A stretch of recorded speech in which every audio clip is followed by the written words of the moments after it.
Yang terhormat pimpinan Komisi 3 DPR RI, yang terhormat semua yang hadir pada RDP sore hari ini, izinkan kami untuk memaparkan tentang kronologis sampai ke persidangan yang sudah berjalan, persidangan yang ke-10, yang kemudian kemarin alhamdulillah kita bisa menghadirkan Bapak Menteri UMKM langsung sebagai amisi untuk menyampaikan amicus curiae briefnya secara lisan di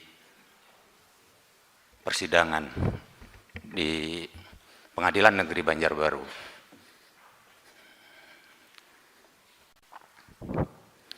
Berawal dari tanggal 6 Desember tentang adanya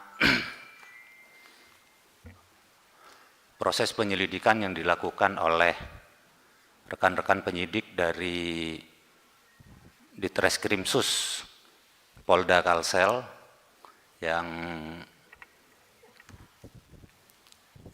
kemudian dilanjutkan kejadian pada tanggal 9 tentang penyegelan terhadap barang-barang yang dianggap tidak bisa atau tidak diperbolehkan untuk diperdagangkan karena tidak adanya label dan expired date terhadap barang-barang yang ada di toko oleh-oleh Mamas Banjar. Lalu pada tanggal 11 kemudian datang lagi dari kepolisian untuk melakukan penggeledahan sekaligus penyitaan barang yang sampai kemudian ditemukan oleh kami itu ada sekitar 900 lebih item yang disita, yang itu bahkan diambil dari gudang yang memang belum siap untuk diperdagangkan. Pada tanggal 15, kembali lagi kepolisian datang ke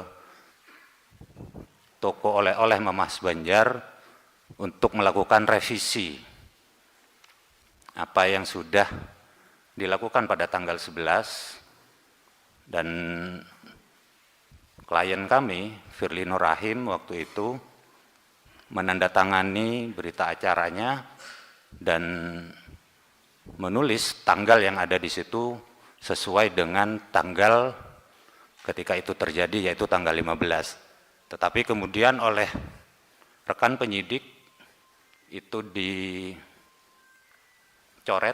untuk kemudian diganti menjadi tanggal 11. Nah, bahwa kami datang ke sana untuk mendampingi Firly Nur Rahim itu adalah sebulan setelah kejadian tersebut, yakni pada bulan Januari, sekitar tanggal 10 kami tiba di sana, lalu kami mendatangi beberapa dinas terkait untuk mengkonfirmasi apa yang sudah kami pelajari dari Undang-Undang Perlindungan Konsumen yang didugakan kepada Firly Nur Rahim, dan kami mendapatkan informasi bahwa ketika ada pelanggaran terhadap Undang-Undang Perlindungan Konsumen, itu informasi yang kami dapatkan dari dinas-dinas terkait tidak serta-merta kemudian dipidanakan. Dari situ kemudian pada tanggal 20 Januari kita sampaikan aduan kita ke Propam Polda Kalsel karena di Kalimantan Selatan ini kantor Krimsus itu adanya di Banjarmasin dan Mapolda itu sudah pindah ke Banjarbaru, dan tokonya Firly Nur Rahim ini ada di Banjarbaru, sehingga sebelum kita datang ke Banjarmasin kita sudah sampaikan dulu bahwa ada beberapa hal yang kemudian kita duga di situ secara etik dilanggar oleh rekan-rekan penyidik. Nah, pertemuan pertama dengan rekan-rekan penyidik yang ada di Krimsus Polda Kalsel, di situ kami coba mempertanyakan bahwa apakah rekan-rekan penyidik sudah tahu tentang adanya MOU pada tahun 2021 antara Kementerian Koperasi UKM dengan Polri yang ditandatangani oleh Menteri Koperasi waktu itu, yaitu Bang Teten dan Kapolri Bapak Sigit. Dan di sana kita dapatkan informasi bahwa beliau, rekan-rekan penyidik, tidak tahu tentang keberadaan itu. Dan dengan nada guyon saya sampaikan ketika rekan-rekan penyidik mengatakan kalau belum paham regulasi, ya jangan berdagang dulu. Karena dengan begitu, ini yang kemudian akibatnya kemudian harus dipidanakan, kan seperti itu. Nah, karena menyikapi tentang itu, saya sampaikan ketika Pak Polisi belum tahu adanya MOU ini, ya jangan jadi polisi dulu, saya bilang seperti itu. Tetapi itu guyon, artinya cair pada waktu itu, dan kita juga disuguhi kopi, segala macamnya. Nah, beranjak tentang bagaimana kemudian ada upaya untuk restoratif justice, katakan. Di situ kami diminta untuk mengajukan permohonan RJ itu, tetapi tipe laporan polisinya ini bukan tipe laporan B, bukan LP tipe B.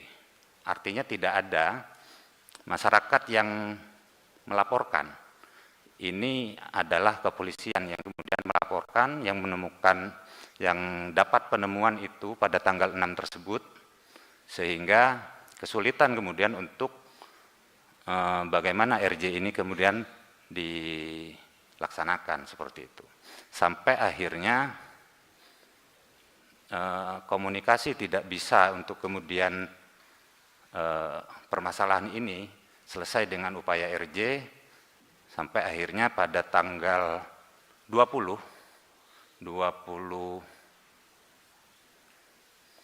Februari atau Maret ya, Februari kita daftarkan pra-peradilan kita di PN Banjarmasin, yang pada waktu itu kita pakai e-berpadu secara online, tetapi 1 hari, 2 hari, 3 hari bahkan kita tidak dapat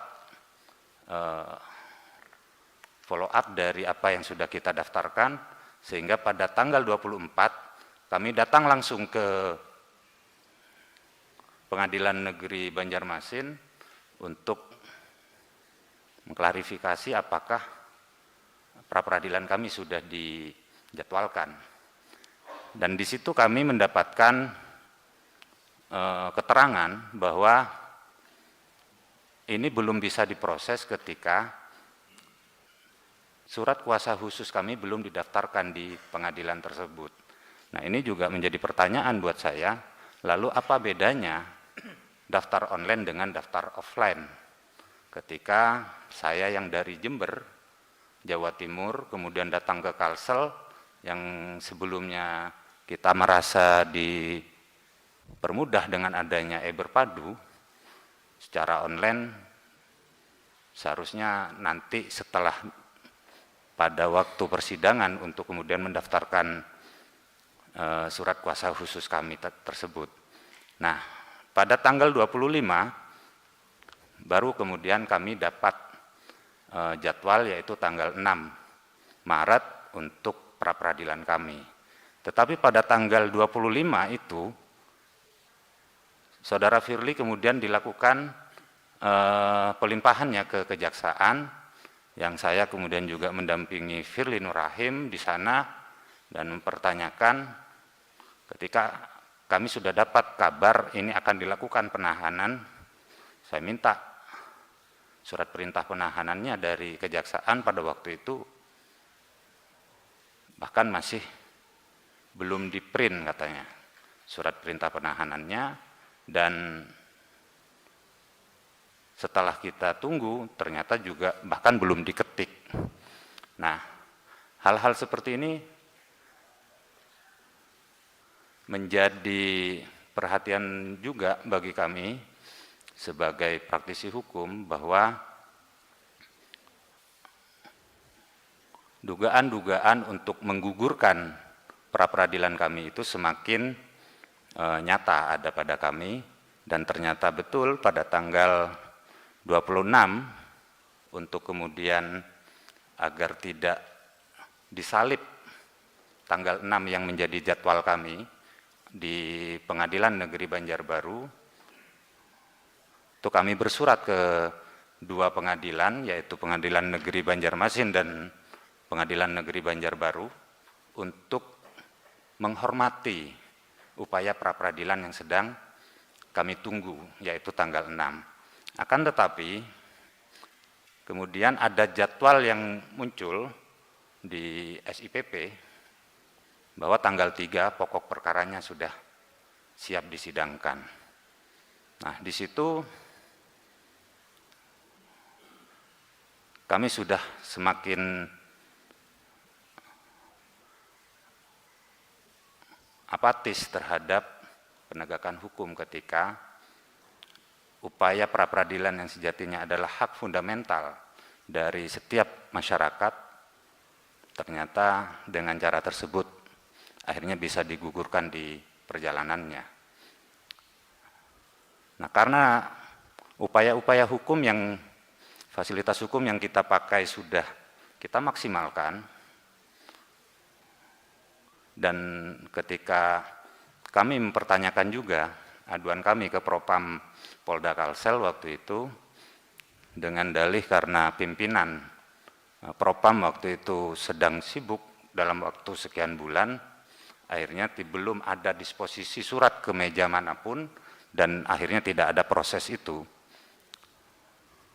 Dan saya ingat pada tanggal 13 Februari itu ada kunjungan Komisi 3 ke Kejaksaan Tinggi yang membahas tentang no viral no justice, sehingga pada tanggal 25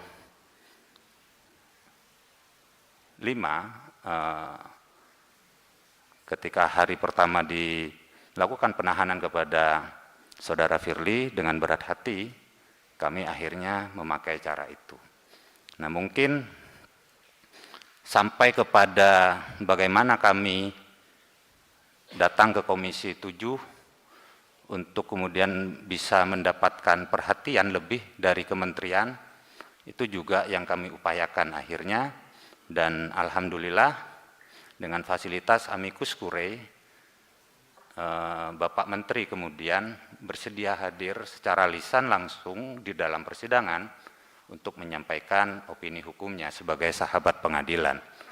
Dan sampai hari ini kemudian saya mendapatkan undangan lagi ke Komisi 3. Terima kasih sekali lagi, terima kasih kepada Komisi 3 DPR RI yang telah memberikan waktu pada kami untuk menyuarakan tentang penegakan hukum yang sebenar-benarnya dan setegak-tegaknya. Mungkin itu dari kami. Terima kasih.